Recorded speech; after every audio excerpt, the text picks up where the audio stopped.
Hermanos, no seáis niños en el modo de pensar, sino sed niños en la malicia, pero maduros en el modo de pensar. 1 Corintios 14:20. Buenos días, los saludo hoy 7 de abril, mes de los niños.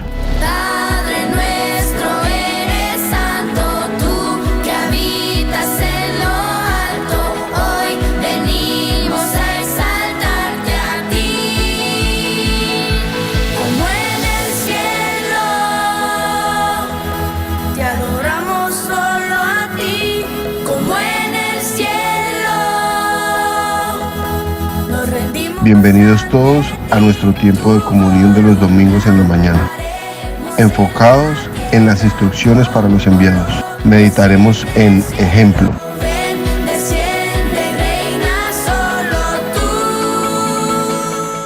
Hola, buenos días. ¿Cómo están? Bien. Bueno, para este mes de abril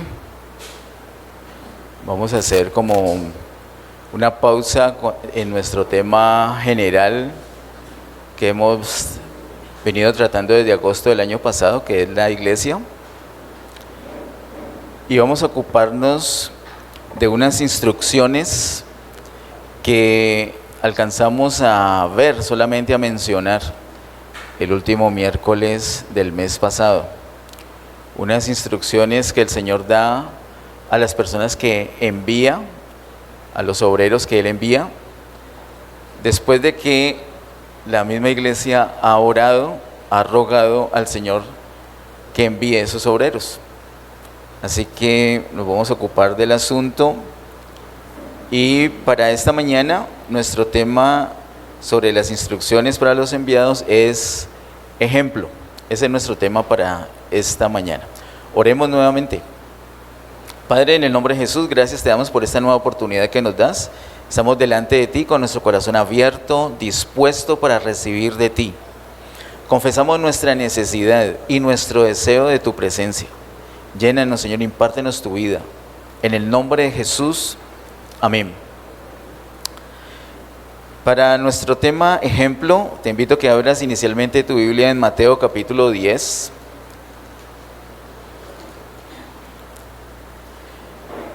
Y en Mateo capítulo 10 veamos el verso número 5. Mateo capítulo 10, verso 5 dice: a estos 12 envió Jesús y les dio instrucciones diciendo: por camino de gentiles no vayáis, y en ciudades de samaritanos no entréis. Dice, a estos 12 envió Jesús y les dio instrucciones. Empiezan esas instrucciones específicas, detalladas, desde el versículo 5 y sigue hasta terminar el capítulo 10, hasta el verso 42. Son muchas instrucciones. Luego miremos en el siguiente capítulo, Mateo capítulo 11, el verso número 1 dice: cuando Jesús terminó de dar instrucciones a sus 12 discípulos, se fue de allí a enseñar y a predicar en las ciudades de ellos.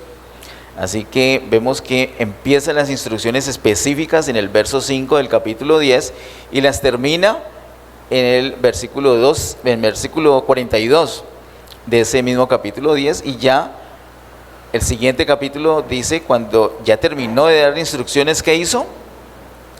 Recuerda que hizo lo que acabamos de leer en el verso 1. Cuando Jesús terminó de dar instrucciones a sus 12 discípulos, ¿qué hizo? Se fue de allí a enseñar y a predicar en las ciudades de ellos. Con esta base, quiero que vayamos ahora a Mateo capítulo 9 y miremos los versos 35 al 36. Porque antes del Señor enviar a esos discípulos y antes de darles autoridad y antes de darles las instrucciones, Él ya estaba ocupado haciendo algo. Y Él con su vida nos da instrucciones, son instrucciones generales, son principios. Él con su ejemplo empieza dándonos esas instrucciones. Quiero que tengamos claro que aunque las instrucciones específicas empiecen en el capítulo 10, verso 5, antes de esto el Señor con su propio ejemplo ya nos está enseñando y ya nos está diciendo cómo es que debemos hacer las cosas. Versículos 35 y 36 de Mateo capítulo 9 dice: recorría Jesús todas las ciudades y aldeas, enseñando en las sinagogas de ellos y predicando el evangelio del reino y sanando toda enfermedad y toda dolencia en el pueblo. Y al ver las multitudes, tuvo compasión de ellas porque estaban desamparadas y dispersas como ovejas que no tienen pastor. Vamos a mirar detenidamente esos versos 35 y 36. Del verso 35 quiero que miremos algo, que aprendamos algo del Señor, y es su diligencia. El Señor es muy diligente para hacer la obra que el Padre le envió a hacer. Dice el verso 35, recorría Jesús. ¿Qué dice tu Biblia? La palabra que sigue, ¿qué es? Recorría Jesús todas. No algunas, sino todas. ¿Qué recorría? ¿Todas las qué? Todas las ciudades. Y no solamente las ciudades, sino también aldeas. O sea, no le quedaba ni un rincón por recorrer. Quiero que miremos esa diligencia del Señor. El asunto de la obra del Señor, ese llamado que el Señor hace a esos obreros, esa tarea que tienen que hacer, no es cualquier tarea, es una tarea crítica, esencial, vital. Es un asunto literalmente de vida o muerte. Ahorita la hermana Gina nos contaba el testimonio cuando su esposo estuvo tan delicado, estuvo muy mal, a punto de morir. Estaba entre la vida y la muerte. Allí la oración no podía ser cualquiera.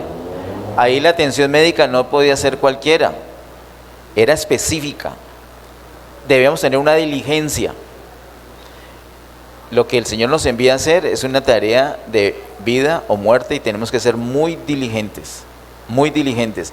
El Señor nos da ejemplos recorriendo no solamente todas las ciudades, sino también todas las aldeas. ¿Qué hacía Él? Dice, enseñando en las sinagogas de ellos y predicando el evangelio del reino y sanando toda enfermedad y toda dolencia en el pueblo. Básicamente lo que el Señor hacía, según el verso 35, era enseñar, predicar el evangelio del reino.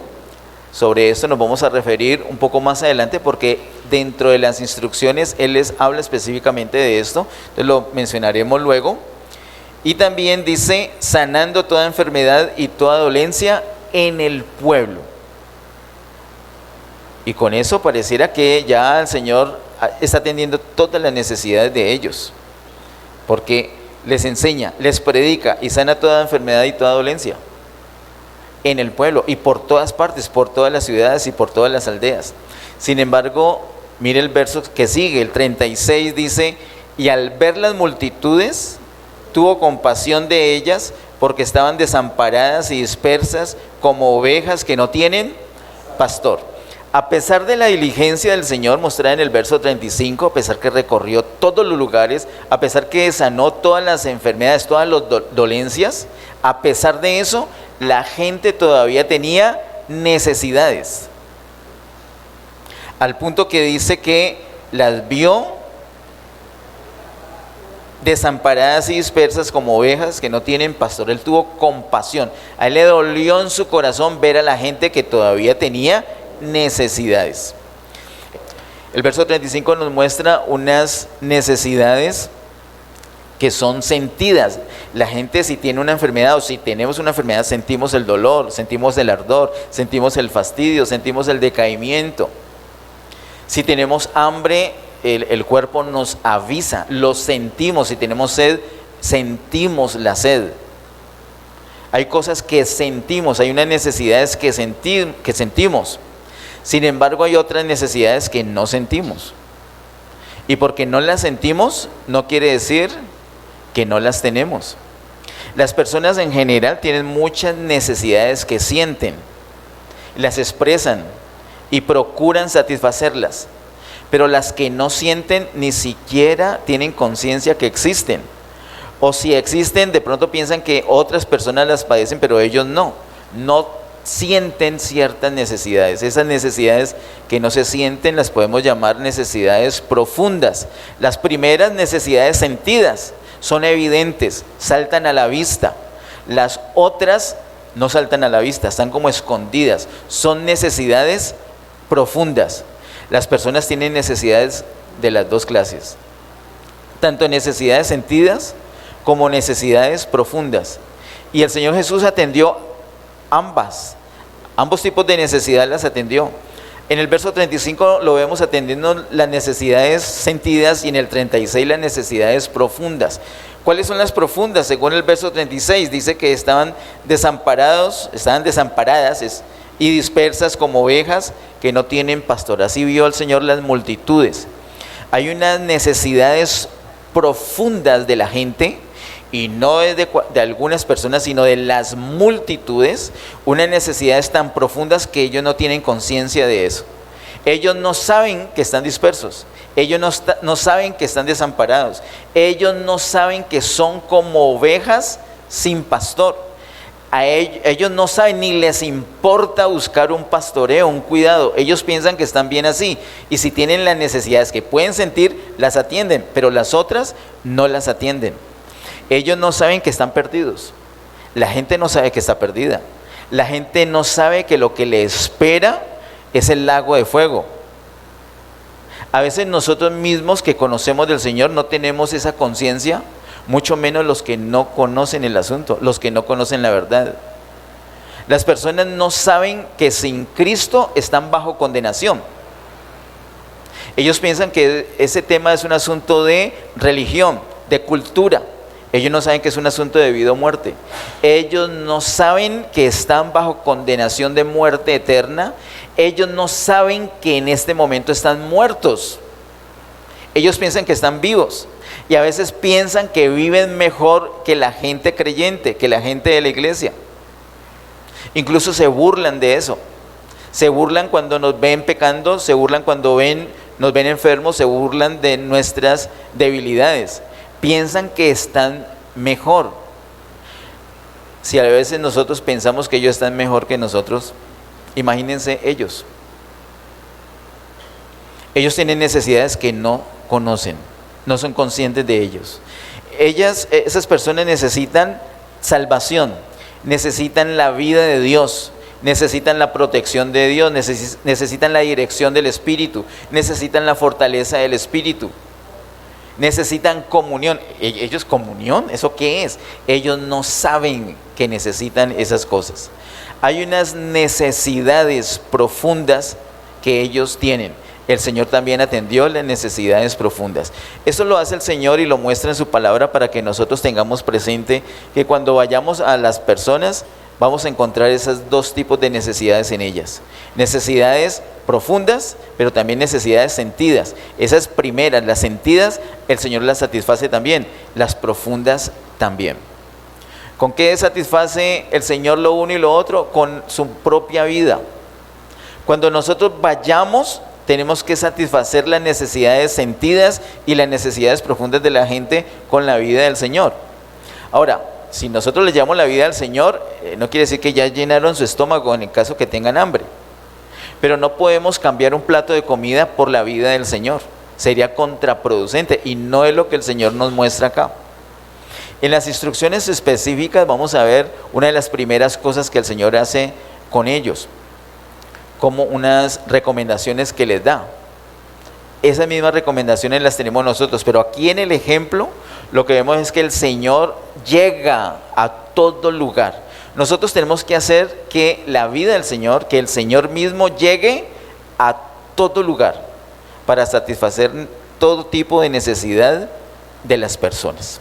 Eso lo encontramos entonces en los versos 35 y 36. El Señor se revela allí en el verso 36 como el pastor.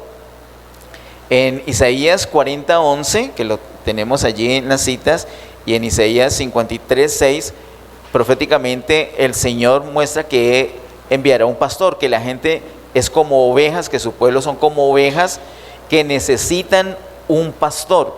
Proféticamente lo dice Isaías, y el Señor viene a cumplir eso específicamente en cuanto a el pueblo Israel, inicialmente, conforme a las profecías de Isaías. Quiero que avancemos ahora a los versos 37 y 38.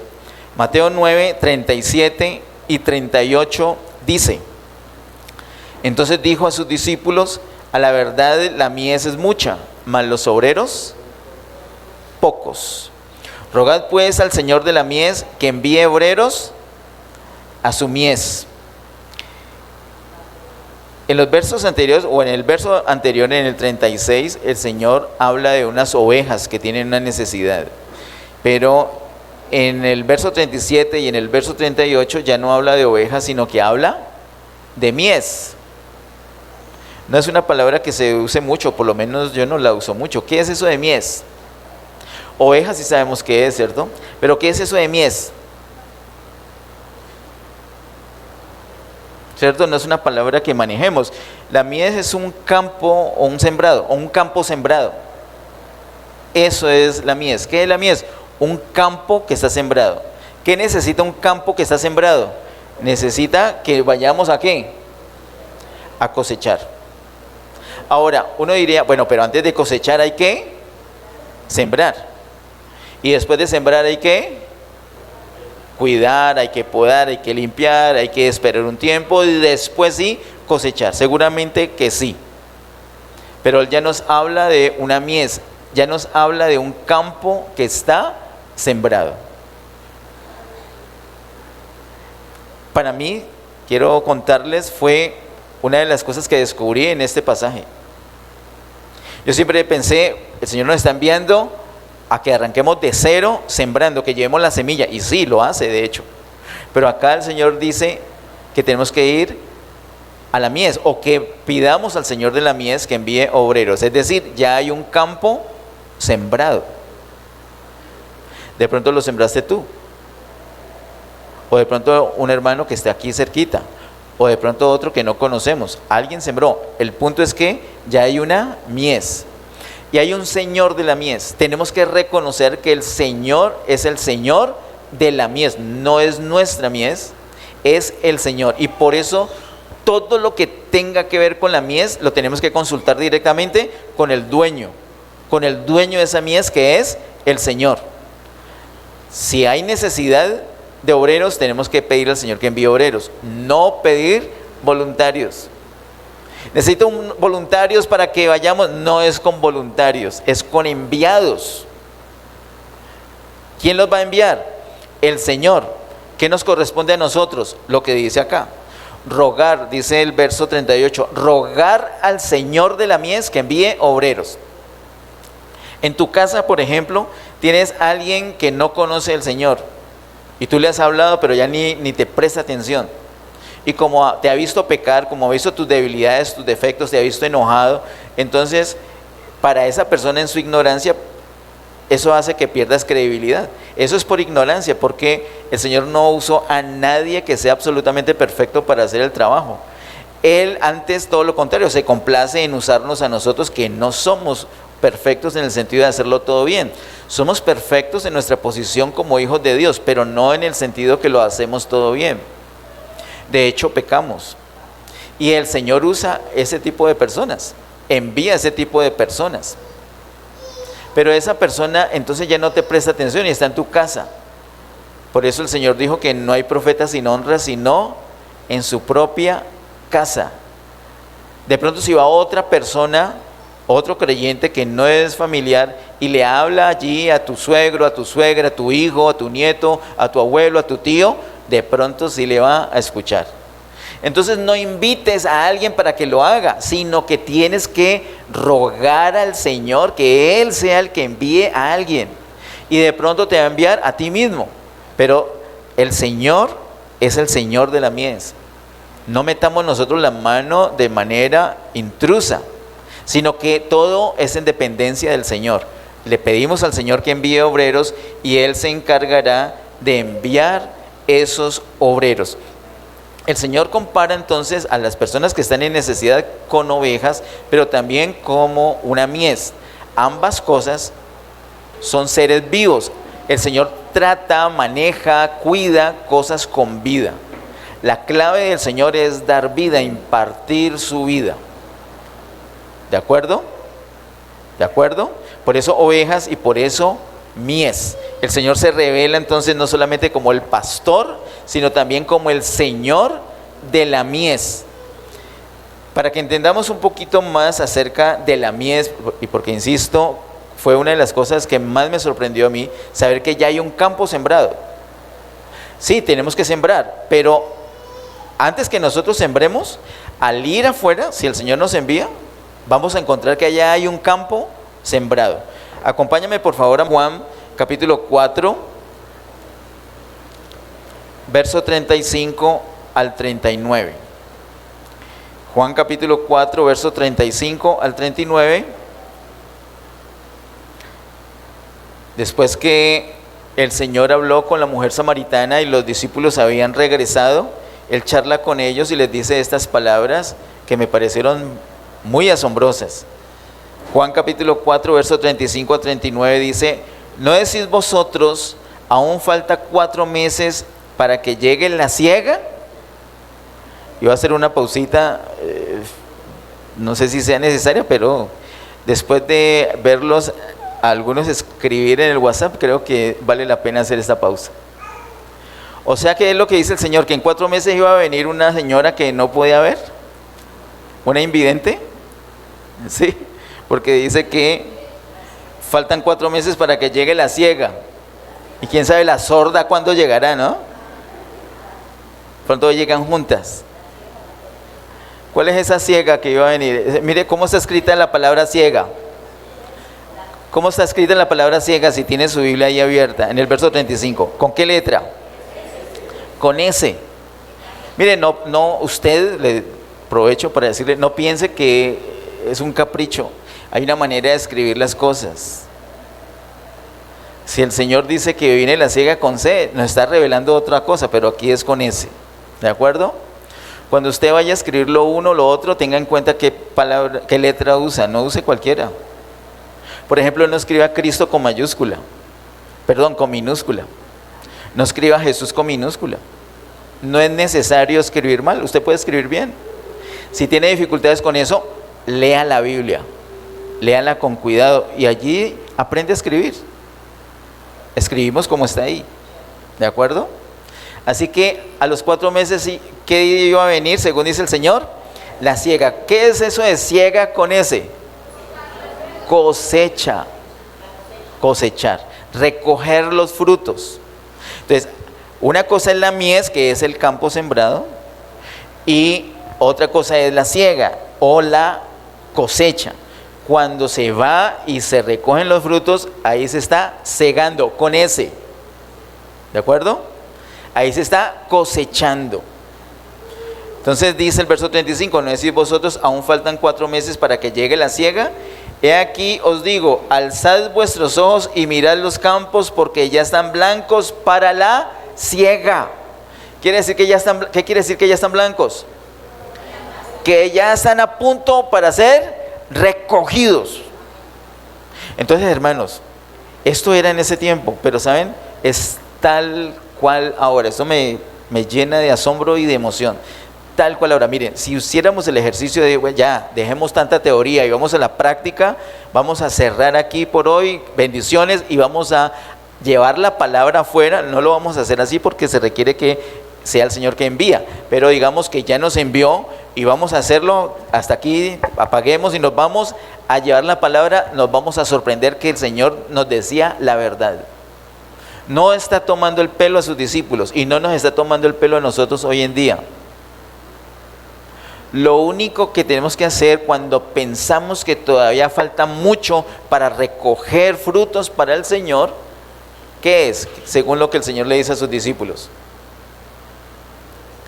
tenemos que alzar nuestros ojos y mirar bien, mirar que los campos ya están listos.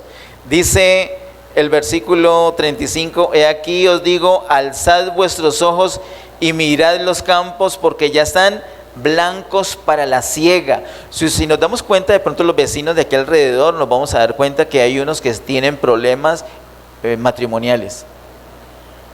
¿Y sabes para qué ayuda eso? Están listicos para recibir la ayuda que viene del Señor.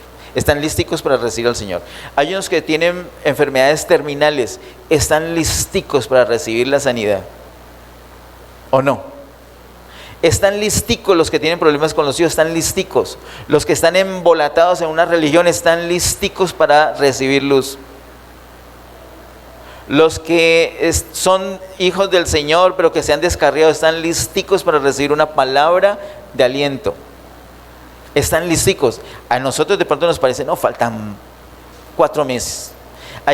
Primero tenemos que prepararnos nosotros, después hacer unos eventos para sembrar, dejar que eso germine y por ahí en medio año vamos a cosechar. Pero el Señor dijo, alcen los ojos, miren los campos. Dijo, porque ya están blancos para la siega. Verso 36. Y el que siega recibe salario y recoge fruto para vida eterna, para que el que siembra goce juntamente con el que siega. Mire que el que siega, el que cosecha, ¿qué está haciendo? Está recogiendo frutos. Frutos para vida eterna. Esos frutos que son las personas, esos son frutos ¿para qué? Para vida eterna. Y no necesariamente ese que está recogiendo fue el que sembró. Pero ambos, el que sembró como el que recogió, dice, para que el que siembra goce juntamente con el que siega. Verso 37, porque en esto es verdadero el dicho, uno es el que siembra y otro el que siega. Verso 38, yo os he enviado a cegar lo que vosotros no labrasteis, otros labraron y vosotros habéis entrado en sus labores. Oh, por Dios, qué versículo espectacular. Qué versículo espectacular.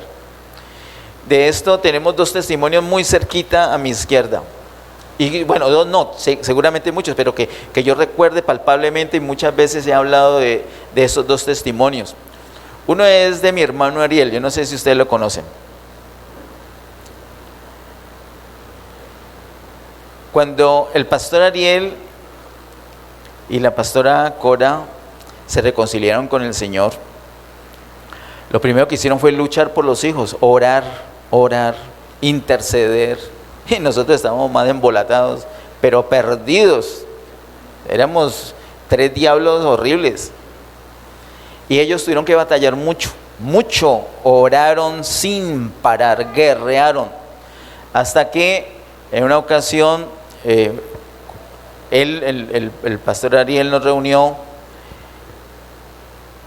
nos habló, bueno, algún día les cuento ese testimonio más ampliamente, y fuimos nosotros como dándole cabida a la palabra hasta que mi hermana recibió al Señor, yo recibí al Señor, pero mi hermano no, mi hermano Ariel no, ¿hay quien lo ve? No. Y a los 9 meses, eso fue que quedó allí germinado, porque a los 9 meses de eso, él recibió al Señor. Y lo hizo de una manera, yo lo recuerdo, parece que hasta fue un martes.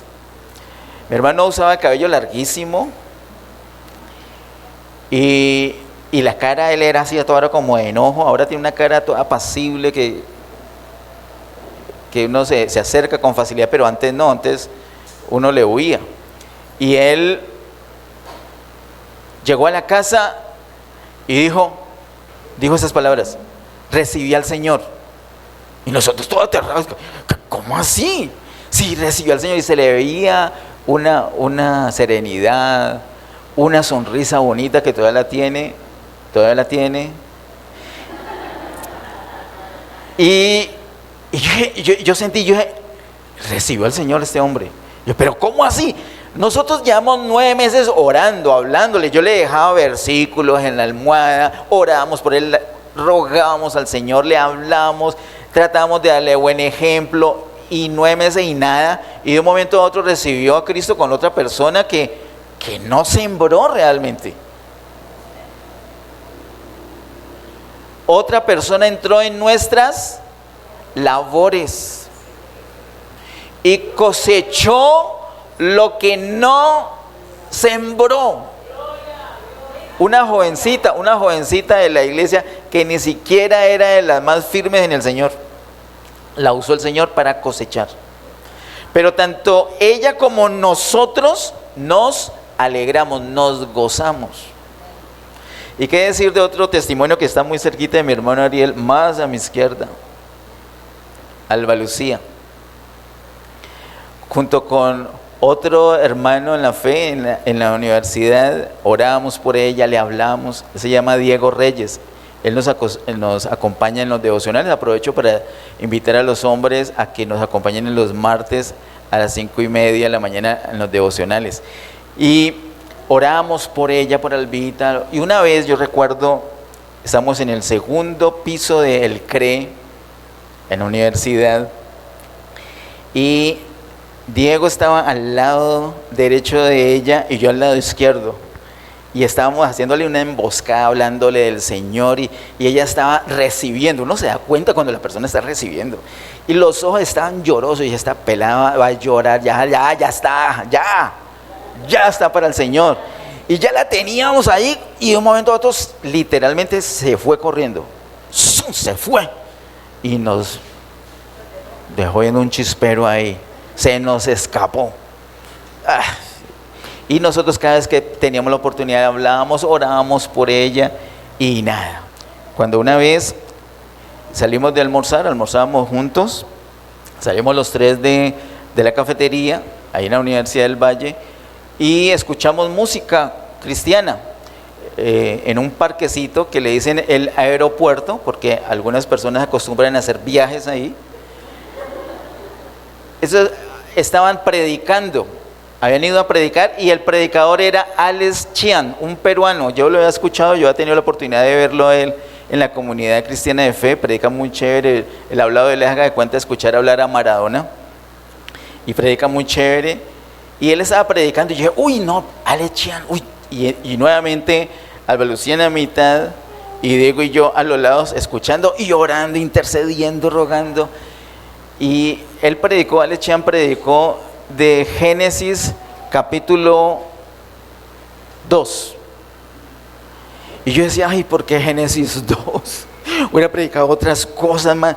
Yo era, Génesis, no sé, me parecía como árido, la ignorancia, ¿no?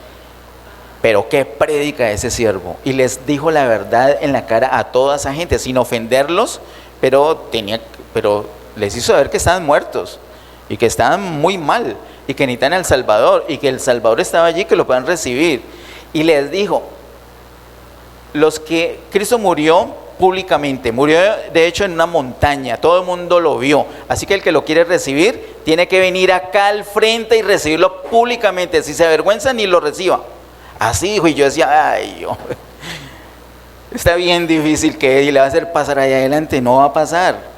Y nosotros ore y ore y ore.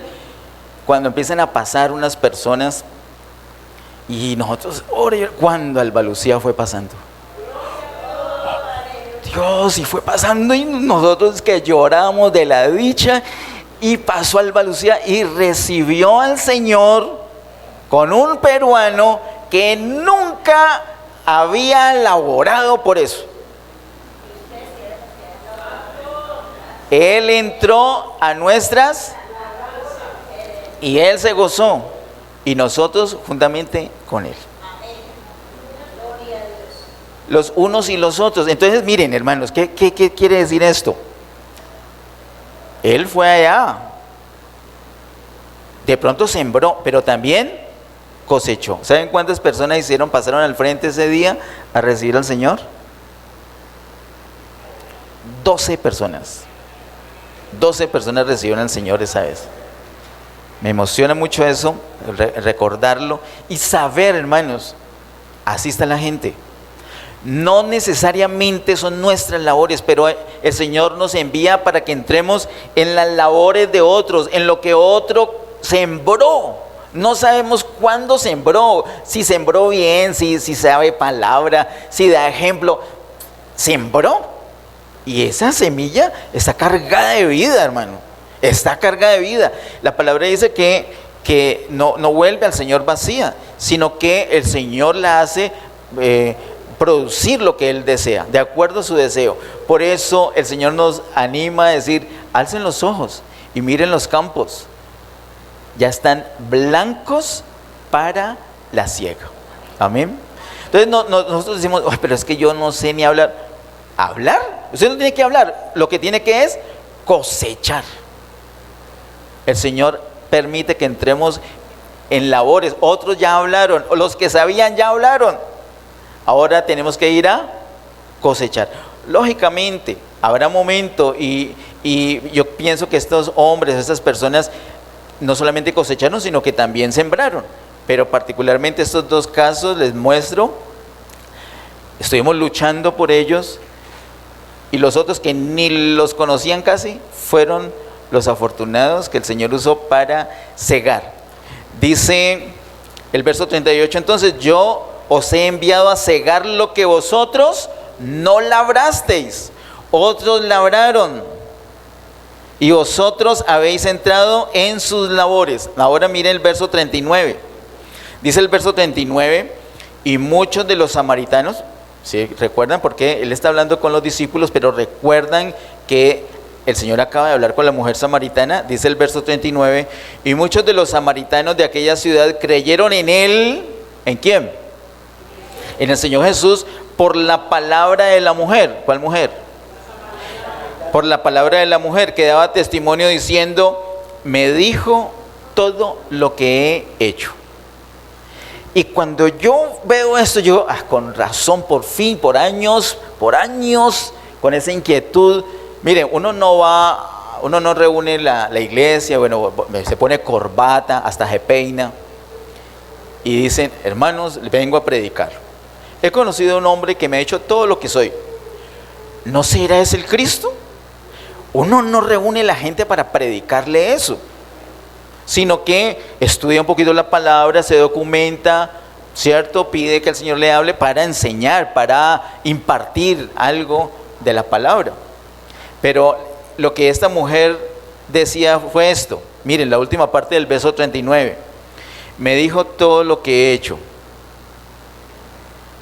Eso es lo que ella decía. ¿Y qué pasó? ¿Cuál es el efecto? Dice el verso 39. Y muchos de los samaritanos de aquella ciudad creyeron en Él por la palabra de la mujer, que daba testimonio diciendo, me dijo todo lo que he hecho. ¿Cómo predicaba esa mujer? Ella contaba un testimonio. ¿Cuál era el testimonio? Me dijo todo lo que he hecho. Entonces yo decía, ¿con eso ya fueron salvos los samaritanos? Que eran tan apáticos, eran sordos, tercos. Con eso, claro, el Señor le permitió a esta mujer entrar en las labores de otros, y ella ya lo único que fue a hacer es a cegar, a cosechar. Ella fue una de las que alzó su mirada, vio los campos y dijo, esto ya está listo para la siega. Y fue y cosechó con una palabra sencilla. Hermanos, lo único que necesitamos es que el Señor nos envíe, y si nos envía a las labores de otros, donde otros sembraron, entonces no tenemos ningún problema. Vamos y cosechamos de lo que otros sembraron. Tanto los unos como los otros nos gozamos, y todo eso no es para nosotros. Si la mies es del Señor, pues la siega, es decir, la cosecha, sí que es cierto que es del Señor, no es nuestra. Entonces nos gozamos por el Señor, nos gozamos por la vida eterna que estamos recogiendo frutos de vida eterna. Nos gozamos en eso. Eso es lo que nosotros tenemos que hacer. Estemos listos para cuando el Señor nos envíe, así como la mujer samaritana. Una palabra sencilla, lo único que se requiere es ser enviados. Si el Señor te da un testimonio sofisticado, eso es lo que te dio. Si te dio un testimonio sencillo, ese es el que te dio. Lo importante es que sea Él el que nos envía. Amén. Bueno, miremos Ahora en Mateo capítulo 10, nuevamente vamos a Mateo capítulo 10 y miremos los primeros 4 versos. Mateo capítulo 10, versos 1 al 4. Dice: entonces, llamando a sus 12 discípulos, les dio autoridad sobre los espíritus inmundos para que los echasen fuera y para sanar toda enfermedad y toda dolencia. Los nombres de los 12 apóstoles son estos: primero Simón, llamado Pedro, y Andrés su hermano, Jacobo hijo de Zebedeo y Juan su hermano, Felipe, Bartolomé, Tomás, Mateo el publicano, Jacobo hijo de Alfeo, Lebeo, por sobrenombre Tadeo, Simón el cananista y Judas Iscariote, el que también le entregó. Allí el Señor, obedeciendo, o después de escuchar ese ruego que se ha hecho para que Él envíe obreros a su mies, porque Él es el Señor de la mies. Él sabe a quién enviar y sabe a dónde los envía. A esos mismos que rogaron, a esos mismos Él llamó, dice el verso 1, llamando a sus 12 discípulos, y lo primero que hace es equiparlos. ¿Con qué los equipa? Les dio autoridad. Aprendimos el mes pasado que esa autoridad depende del poder de resurrección. Hermanos, en la iglesia, en el pueblo de Dios, no hay autoridad aparte del poder de resurrección. Si no hay poder de resurrección, no hay autoridad. En el Nuevo Testamento es así. Cuando Él les da autoridad, lo que está haciendo es que ellos van a gozar del poder de resurrección en sus vidas. Ellos tienen al Señor. Y la manifestación de la vida resucitada de Jesús es la que va a permitir lo que dice el versículo número 1, para echar fuera los espíritus inmundos y para sanar toda enfermedad y toda dolencia. Es el poder de resurrección, como lo leyó Milady hace poquito. Sorbida de la muerte en victoria. Esa victoria a la que se refiere Pablo ahí en 1 Corintios 15 es, usted lo ve en el contexto, es la vida resucitada de Jesús. La vida resucitada de Jesús es la que sorbe o neutraliza, encapsula. Me encantó, yo no recuerdo quién fue que lo dijo, creo que está escrito, por ahí lo encontré y lo comenté aquí y ya olvidé la cita. Ese poder de resurrección es el que puede matar la muerte. El que mata la muerte es el poder de resurrección. Y eso es lo que el Señor nos da, esa es la autoridad para que podamos hacer lo que requiere. Versículos 2 al 4 están los nombres de los discípulos. El ser enviado, llamado y enviado, no es una cosa ambigua. No es un llamado del púlpito que diga, bueno, ¿quiénes van a ir a los perdidos? Y que toda la iglesia diga, amén, amén. Y luego otros dijeron amén porque por reflejo. Están diciendo amén, yo estaba dormido y me desperté y dije amén, amén. Ni siquiera sabe de qué le están hablando. O alguien sabe y dice amén, pero no va. La persona que no va, aunque haya dicho amén 1000 veces, es porque el Señor no le ha enviado. Porque como aprendimos, cuando el Señor envía, es insoportable la vida sin ir. No se aguanta, es el ardor que te quema, te consume si no haces lo que el Señor te dijo. No te deja en paz. Si tú estás en paz, si te estás tranquilo, si vives la vida de cualquier manera y no das testimonio, no tienes comunión con la iglesia, no te importan los perdidos y vives tranquilo, el Señor no te envió. Pero si te causa una molestia, si siempre sientes adentro, esta persona yo le puedo hablar y no le hablo porque ni testimonio le doy. Si te sientes así, es porque el Señor te ha enviado.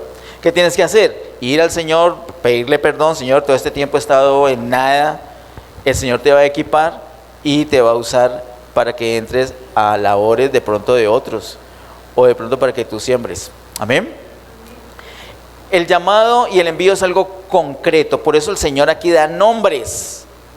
No es que, amén, amén. No. A ver. Ariel, Alejandra, Edgar, Silvio, Floralba, Luis, Evelyn. Nombres.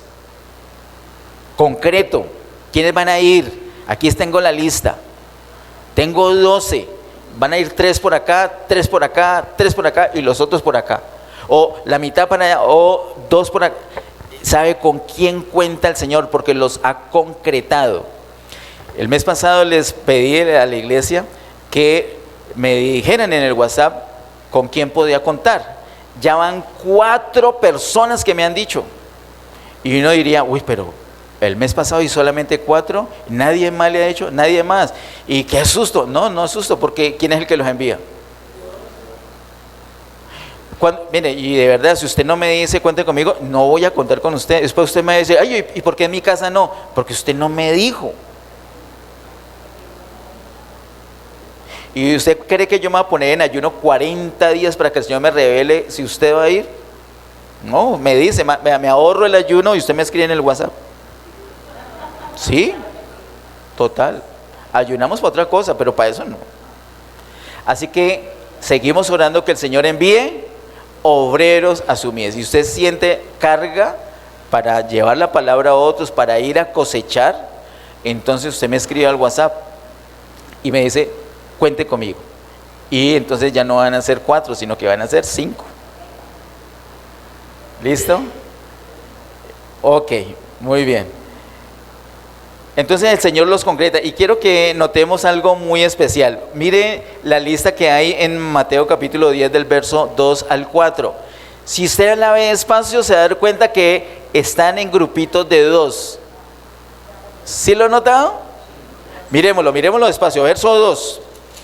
Mateo 10, 2. Los nombres de los 12 apóstoles son estos. Mire, primero Simón llamado Pedro y después ¿qué dice? Y Andrés su hermano. ¿Sí ves que hay 2 allí? Luego dice, Jacobo hijo de Zebedeo, ¿y qué más? Y Juan su hermano. Ahí van 2.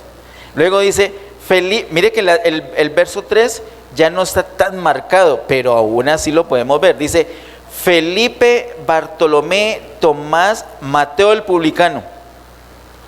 ¿Qué quiere decir eso? Que Felipe iba a ir. ¿Cuál era su acompañante? Felipe con Bartolomé, Tomás con Mateo el publicano. Luego dice Jacobo hijo de Alfeo, Lebeo por sobrenombre Tadeo. Eso es otra parejita, otro par. Y el verso 4, Simón el cananista y Judas Iscariote, el que también le entregó. Ese Simón cananista, ese cananista no tiene nada que ver con Canaán, sino con una secta que eran también llamados celotes, y es porque eran celosos, eran muy estrictos, y el Señor hizo bien en poner a alguien tan estricto con quién le tocó a él, a Simón cananista, con Judas. Hizo bien, ¿cierto? A ponerlo hoy con Judas, ¿cierto? Yo no me imagino que Simón cananista le iba a dar la espalda a Judas nunca. Hizo bien. Ahora, es muy especial que el Señor los mande de 2 en 2. Marcos capítulo 6, verso 7. Marcos capítulo 6, verso 7 dice, después llamó a los 12 y comenzó a enviarlos de 2 en 2 y les dio autoridad sobre los espíritus inmundos. Él aquí ya específicamente dice que los envía de 2 en 2. En la lista que presenta Mateo no lo dice tan explícitamente, pero sí podemos ver que están las agrupaciones de 2 en 2. Algo muy especial que quiero que miremos también en Marcos y en Lucas es la manera como se presenta Mateo. Vamos, para que lo miremos bien despacio, miremos primero en Mateo capítulo 10, nuevamente, lo leemos nuevamente, cuando es mencionado el nombre de Mateo, verso 3. Mateo 10:3 dice, Felipe, Bartolomé, Tomás, Mateo, ¿qué dice? El publicano. ¿Qué es eso de publicano? Un cobrador de impuestos. ¿Era una persona muy querida? Odiada. Siempre los publicanos estaban en el mismo grupo con los, ¿no recuerdan? Con los pecadores en general. Publicanos y pecadores. Eran despreciados los publicanos, porque cobraban impuestos a su propio pueblo para entregarle al gobierno romano, eran despreciados y muchos de ellos se enriquecían ilícitamente. Esas cosas pasaban en esa época terrible, ¿cierto? Los gobernantes hacían eso. Eran muy odiados por el pueblo, por los judíos, eran muy odiados. Y siendo Mateo un publicano, el Señor se acordó de él, siendo tan vil, el Señor se acordó de él y lo salvó. Y cuando él presenta la lista, él mismo, mire que es el Evangelio de Mateo lo que estamos leyendo. El mismo Mateo en el verso 3, después de mencionar a Felipe, Bartolomé y Tomás, dice, Mateo, el publicano. Como para mostrar, miren de dónde me sacó el Señor. Miren el poder, la gracia, la misericordia de Dios. Yo soy uno de los enviados. Mateo, el publicano. Y otra cosa que quiero que notemos es el orden. También con Mateo. El orden de los demás no tanto, pero con Mateo sí, porque Mateo es el que está escribiendo este evangelio. Dice el verso 3, Felipe, Bartolomé. Y después dice Tomás, Mateo. Tomás y Mateo era el par que iban junticos. Primero menciona a Tomás, después menciona a Mateo, después se menciona a sí mismo, diciendo que es publicano. Eso lo hace Mateo cuando escribe el evangelio, primero a Tomás y después a él, mostrando simplemente humildad, consideración con Tomás, porque mire cómo lo presenta Marcos en el capítulo 3. Miremos por favor Marcos capítulo 3.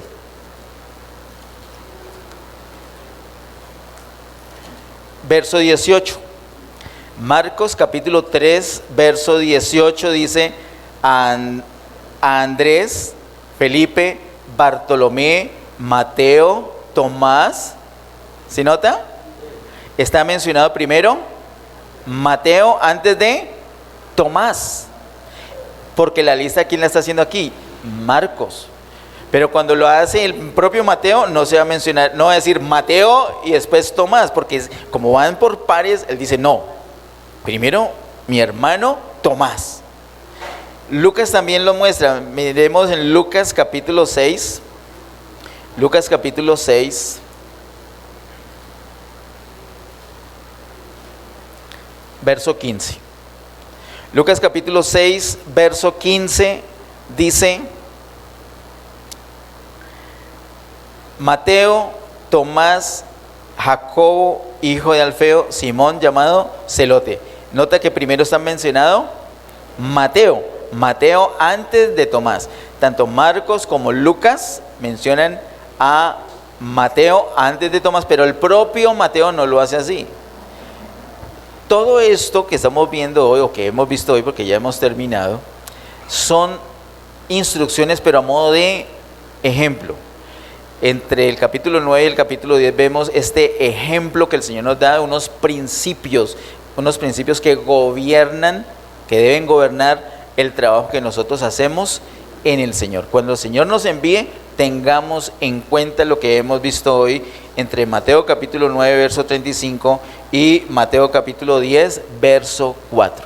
Si el Señor nos permite, desde el próximo domingo en adelante vamos a ver las instrucciones específicas que están entre el versículo número 5 de Mateo 10 y el final, todo el resto del capítulo 10. Vamos a encontrar entonces hoy el ejemplo, pero luego el Señor da unas recomendaciones, son muy importantes las recomendaciones. Luego el Señor da unas advertencias, son esenciales esas advertencias. Y a lo último el Señor da o muestra unas recompensas. Ejemplo, recomendaciones, advertencias y recompensas. Eso es lo que nosotros vamos a ver, como para darle una continuidad al mes anterior que lo llamamos mes de compasión. Vamos a terminar aquí y le pido que allí sentadito usted cierre sus ojos y le voy a pedir por favor que hagamos este ejercicio. Que piense por un momento en algunas personas que usted ama. Posiblemente hay algunas que no ama, entonces luego tendrá usted tiempo para ir delante del Señor y pedirle perdón por no amarla, porque a todos debería amar, pero piense ahorita en personas que son muy cercanas para usted, personas que las ama usted entrañablemente, sus parientes, sus amigos, conocidos, vecinos, no sé, hijos, hermanos, padres.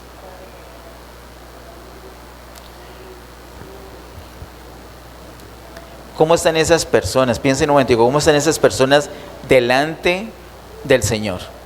Primero, ¿tienen vida eterna esas personas? ¿Son creyentes? Anoche con los jóvenes vimos que, como enseña la palabra, que si una persona muere sin Cristo, se va para una perdición eterna. Este es un asunto, como he dicho, de vida o muerte. No es un asunto de religión. Este no es un asunto de religión. El que cree en el Señor, tiene al Señor. Y el que tiene al Señor, tiene la vida. El que no, está en muerte. Y si muere físicamente sin recibir al Señor, se va a una perdición eterna. Ya no hay nada que hacer. Entre esas personas que usted está pensando, algunos ya son ovejas del Señor, otros no. Pero pueden ser ovejas del Señor. ¿Qué toca hacer? Rogar al Señor que envíe obreros a su mies. De pronto ya están listos y usted no lo ha visto. Ruega al Señor que envíe obreros. De pronto le va a enviar a usted. No vaya usted, no lo presione, no acose. Ore al Señor que envíe obreros. Y si es usted, pues lo hace. Va con la autoridad del Señor, como lo hemos visto. Esas personas necesitan al Señor. Necesitan ser ovejas del rebaño del Señor. El primer paso, lo primero que usted puede hacer a favor de ellos, es usted consagrarse al Señor. Muéstrele cómo es ser una oveja del Señor. Muéstrele cómo habla una oveja. Muéstrele que una oveja oye la palabra de Dios. Muéstrele que una oveja se congrega para tener comunión.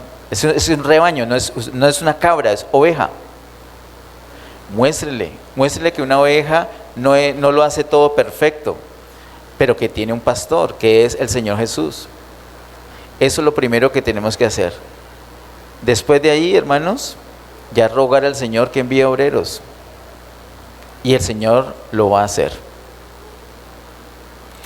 Oremos para terminar. Padre, en el nombre de Jesús, gracias Señor, te damos por tu palabra. Gracias por tu diseño, por tu propósito. Gracias por la salvación. Gracias Señor por el ejemplo que nos das. Gracias por ocuparte de todo tipo de necesidades de las personas. Gracias porque tú eres nuestro pastor y literalmente nada nos falta. Gracias porque tú suples, Señor. Gracias porque en ti estamos completos. Señor, gracias por atender, por la compasión que has sentido por las multitudes. Oramos, Señor, que nos llenes de compasión y oramos que envíes obreros a tu mies. Señor, aquí estamos, Señor. Si en algo te podemos servir, envíanos, Señor. Gracias, Señor, cuando nos permites entrar en labores de otros, donde no sembramos, donde alguien alguna vez con un testimonio, con una predicación, con una canción, de alguna manera sembró, pero esa persona no ha sido cosechada. Ayúdanos a ir, ayúdanos a alzar los ojos y mirar los campos que ya están blancos para la siega. Ayúdanos, Señor, a ser muy diligentes para ir y recoger los frutos para vida eterna. Gracias, Señor, por las personas que enviaste para rescatarnos, para cosecharnos a nosotros. Gracias, Señor, por convertirnos en frutos de vida eterna. Gracias, Señor, por convertirnos en ovejas de tu rebaño. Gracias por el cuidado que tenemos, por la comunión Gracias porque tú eres nuestro pastor y nada nos falta. A ti, solamente a ti te damos toda gloria, honra y honor por siempre. En el nombre de Jesús. Amén. Bendiciones.